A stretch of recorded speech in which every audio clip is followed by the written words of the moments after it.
إن أول بيت وضع للناس للذي بمكة مباركا وهدى للعالمين فيه آيات بينات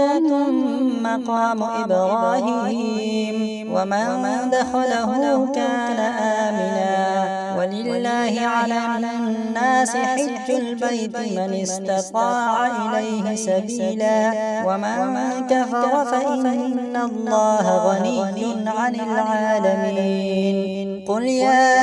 أهل الكتاب لم تكفرون بآيات الله والله شهيد على ما تعملون قل يا أهل الكتاب لم تصدون عن سبيل الله من آمن تبغونها عوجا وأنتم شهداء وما الله بغافل عما تعملون يا أيها الذين آمنوا إن